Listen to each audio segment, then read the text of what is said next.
Hello दोस्तों, आज की वीडियो में हम बात करेंगे सीएपीएफ असिस्टेंट कमांडेंट जो 2025 और 24 का पेपर हुआ था।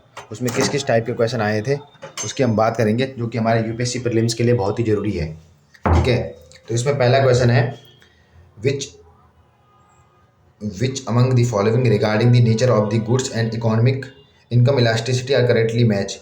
मतलब जब इनमें से किन किन वस्तुओं की जो है इनकम इलास्टिसिटी बढ़ जाती है जब आपकी आय बढ़ती है। तो जो नेसेसिटी वस्तु है ना, जो हमारी ज़रूरत की वस्तु है, जैसे दाल चावल, आपकी इनकम चाहे कितनी भी हो, ये इनकी ज़रूरत आपको पड़ेगी पड़ेगी। तो इनकी इनकम इलास्टिसिटी 0 से 1 के बीच होती है। ये बिल्कुल सही है। ठीक है, दूसरा क्वेश्चन है लग्जरी गुड। लग्जरी गुड जो होते हैं, जब हमारी इनकम बढ़ती है तो लग्जरी चीज़ों को लेने का हमारा मन ज़्यादा कहता है।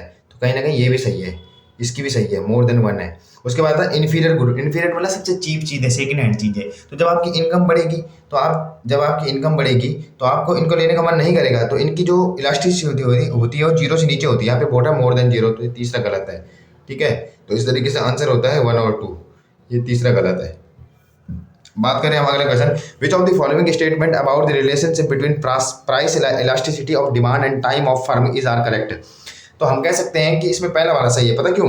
Perfectly elastic demand is associated with a competitive firm. Competitive firm एक ऐसा मार्केट होता है जहाँ पे क्या होता है, हमारे पास बहुत सारे ऑप्शन होते हैं। जैसे हम सब्जी की दुकानों में जाते हैं तो वहाँ पे अगर किसी ने सब्जी हमें महंगी दे दी एक दुकान में, तो हम दूसरी दुकान में सब्जी ले सकते हैं। तो हमारे पे ऑप्शन है, तो वहाँ पे ना परफेक्ट इलास्टिक डिमांड होती है। दूसरा बोल रहा है मोनोपोलिस्टिक वाले में नहीं होती, तो दूसरा गलत है कि जहाँ पे दुकान अगर एक ही होगी तो हमारे पे ऑप्शन होंगे नहीं, तो वहाँ पे क्या होगी, इलास्टिसिटी बढ़ जाएगी। इसके बाद अगला क्वेश्चन है तुम्हारा द कंपैरेटिव एडवांटेज थ्योरी के बारे में कहा गया है। 13वां क्वेश्चन है ये। तो इसमें ना है कंपैरेटिव एडवांस थ्योरी, पता क्या होती है? ये दी थी डेविड रिकार्डो ने। ये कहती है कि किसी भी देश का जो व्यापार में लाभ तब होगा जब वह उन वस्तुओं का उत्पादन करने लगेगा जिनकी लागत कम हो, ना कि उनकी कि जिनका वो उत्पादन कर सकता है या जिनके लिए वो जाना जाता है उत्पादन करने के लिए। ठीक है, तो मतलब ये कहीं ना कहीं टफ क्वेश्चन था, टफ की श्रेणी में कह सकते हैं इसको, ये इतना इंपॉर्टेंट तो नहीं है। उसके बाद फिर है ये 14वां क्वेश्चन दे सकते हैं आप, ये भी थोड़ा टफ की श्रेणी में माना जाएगा। इसमें ना है लेखक दे रखे हैं, ऑथर और उनकी बुक है। तो जॉन मैनार्ड किन्स है, उनकी बुक दे रखी है यहाँ पे, the general theory of the employment. Paul Samuelson की पुस्तक है foundation of economic analysis. Amartya Sen की पुस्तक है collective choice of social welfare. और अभिजीत बनर्जी की पुस्तक है पुअर इकोनॉमिक्स।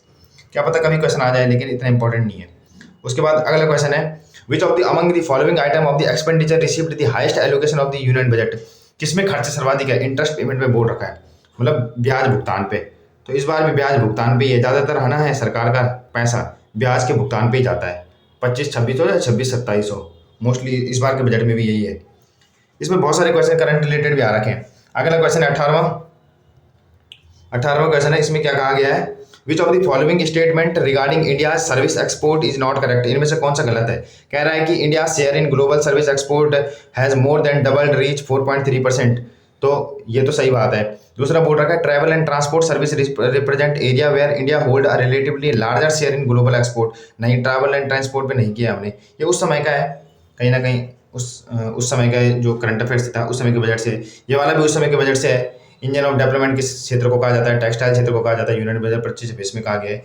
उसके बाद अगला क्वेश्चन है विच of the following among these scheme focusing on developing the modern infrastructure optimizing supply chain from farm to retail Indian agriculture sector। तो ऑब्वियस सी बात है, सबसे खास जो स्कीम चल रही थी पीएम किसान संपदा योजना। उसके बाद अगला क्वेश्चन है विच of the following financial institution report the monthly purchasing manager index from the service in India. HSBC जारी करता है परचेसिंग मैनेजर इंडेक्स। ठीक है, उसके बाद का क्वेश्चन था विच of the following is not following, which one of the following is statement is not correct. तो इसमें ये वाला है G20 was form in 2001 forum of finance minister. नहीं, 2001 में नहीं बना है, उससे पुरानी संस्था है ये। ठीक है, यूनियन बजट ये वाला भी इतना इंपॉर्टेंट नहीं है, ये भी इतना इंपॉर्टेंट नहीं है, उस समय के क्वेश्चन है। अब हम देखते हैं सीएपीएफ 2024 के क्वेश्चन। ठीक है, तो मेरा मानना ये है कि आप इकोनॉमी के क्वेश्चन को वो क्वेश्चन छोड़ सकते हो जो उस समय के करंट में आए थे, लेकिन उससे एक आप अंदाजा लगा सकते हो कि इस बार भी वही क्वेश्चन आएंगे, उस टाइप से पूछे जा सकते हैं। ये देखो, इसमें पहला क्वेश्चन क्या बोल रहा है, critical sector by the national critical information infrastructure protection centre ने कौन कौन क्षेत्रों को क्रिटिकल सेक्टर में घोषित किया है? पावर और एनर्जी, जिसमें हम कहीं ना कहीं पीछे हैं, हम आयात करते हैं ज़्यादातर चीज़ें। बैंकिंग एंड फाइनेंशियल सर्विस, ये दोनों क्रिटिकल सेक्टर है हमारे। ठीक है, कहीं ना कहीं इंपॉर्टेंट क्वेश्चन बोल सकते हैं इसको। अगला क्वेश्चन है, ये डायरेक्ट एनसीईआरटी से पूछा गया है, एनसीईआरटी क्लास 12 की एनसीईआरटी से पूछा गया है। Burden of a tax on a commodity is independent of who it is explicitly impose upon. यानी कि क्वेश्चन बोल रहा है कि पहला गलत है, क्योंकि टैक्स का जो बर्डन है ना वो उस पर भी पड़ेगा, बायर और सेलर पर भी पड़ेगा भाई। दूसरा बोल रहा है burden of a tax on commodity depends on the slope of the demand and supply curve. बिल्कुल सही है, डिमांड और सप्लाई पे डिपेंड करता है कि टैक्स का बर्डन किस प्रकार होगा। ठीक है, सेकंड सही है। पहला बोल रहा है कि बायर और सेलर पे नहीं, बायर और सेलर पे पड़ेगा भाई किसी भी टैक्स का प्रभाव। In recent year which one of the following is the source of the demand of Indian economy in descending order. ठीक है, प्राइवेट कंजम्पशन सर्वाधिक होता है हमारे यहाँ, व्यक्तिगत उपभोग, ग्रॉस फिक्स कैपिटल फॉर्मेशन, फिर गवर्नमेंट कंजम्पशन, फिर नेट एक्सपोर्ट होता है हमारे यहाँ। इन तरीकों से हमारे सर्वाधिक इकोनॉमी में सर्वाधिक क्या किस तरीके से होता है, सोर्स ऑफ डिमांड है हमारे यहाँ। उसके बाद अगला क्वेश्चन है consider the following statement regarding instrument of monetary policy. Monetary policy के बारे में क्या बता रखा है, central bank can increase the money supply by increasing the bank rate. Central bank can increase the money supply by increasing the bank rate. Bank rate को बढ़ाने से नहीं होता, रेपो रेट को बढ़ाने से होता है, तो पहला गलत है, यानी कि दूसरा तीसरा सही है। Central bank can increase money supply for purchasing the security from the public, बिल्कुल ठीक है। Central bank can decrease the money supply by increasing the cash reserve ratio, बिल्कुल कैश रिजर्व रेशियो बढ़ा देगा तो पैसे की जो मांग होगी, वो पैसे की जो संतुलन होगा वो घट जाएगा। Which one of the following statement with regard national logistic policy is not correct. National NEP would provide an opportunity for deleveraging balance sheet and providing physical space for investment in a new infrastructure।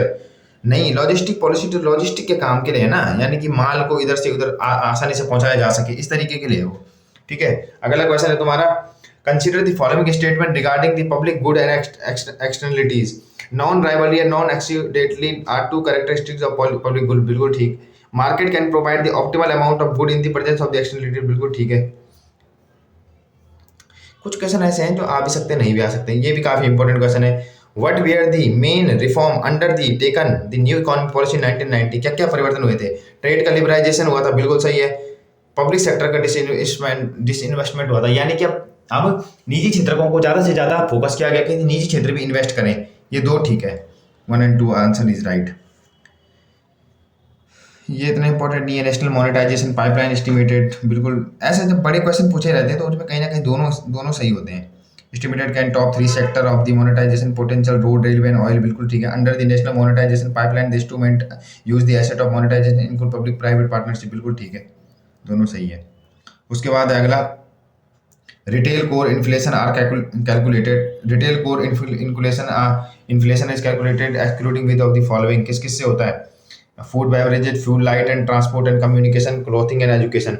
ठीक है, core inflation, retail core inflation is calculated, food को नहीं गिनेगा ये, core में food भी गिना जाता है। ठीक है, तो अगर फूड को गिनेगा तो फूड होगा फ्यूल एंड लाइट, तेल वगैरह को भी गिना जाता है, transport and communication, clothing and education. Retail core inflation बिल्कुल ठीक है, ये ठीक है, सी सही है इसका। विच ऑफ द फॉलोइंग, इसमें क्या पूछ रखा है, विच of the following is a part of the capital receipt of the government of India. Capital receipt में कौन आता है, ठीक है, जिसमें पूंजी का सर्जन हो रहा है, पूंजी बन रही है। 1, 3 and 4 disinvestment receipt, small saving, net market. Capital मतलब पूंजी बन रही है, जिसमें पूंजी जनरेट हो रही है, ये तीनों हैं। उसके बाद आता है which one of the following is not one of the pillar of Indian foreign trade policy 2024। क्या नहीं था, enlarging MFN, most favoured nation. ठीक है, मोस्ट फेवर्ड नेशन नहीं है, बढ़ाना ये नहीं है, मोस्ट फेवर्ड नेशन को बढ़ावा देना ये नहीं है। बाकी इस बार का इंपॉर्टेंट क्वेश्चन है, वो उस समय 2023-24 में पूछा गया था कि सर्वाधिक जो है पैसा कहाँ से आ रहा है। ठीक है, तो इस बार का जो है वो बदल चुका है। इस बार का है तुम्हारा कॉर्पोरेशन टैक्स से सर्वाधिक है 18%, GST से 15%, यूनियन एक्साइज ड्यूटी से 6%, कस्टम से 4% है। ठीक है, 18, 15, 6 और 4। आप यूनियन बजट 2026 वाले को जरूर देखें, क्योंकि इससे डायरेक्ट क्वेश्चन पूछे जा सकते हैं। तो इस तरीके से वीडियो यहीं पे समाप्त होती है, क्योंकि हमने जाना कि किस तरीके से क्वेश्चन आए हुए थे 2025 और 2024 में। ज़्यादा पुराने देखने से फ़ायदा नहीं है, क्योंकि इकोनॉमी में ट्रेंड लगातार बदलता रहता है, करंट रिलेटेड चीज़ें आती रहती हैं, और इन क्वेश्चनों को देखना जरूरी है। इससे यूपीएससी का माइंडसेट का भी पता लगता है। अगर आपको वीडियो अच्छी लगी हो तो इस तरह की और वीडियो के लिए हमारे से बने रहिए। तब तक के लिए चैनल को सब्सक्राइब कीजिए, लाइक कीजिए। तब तक के लिए धन्यवाद।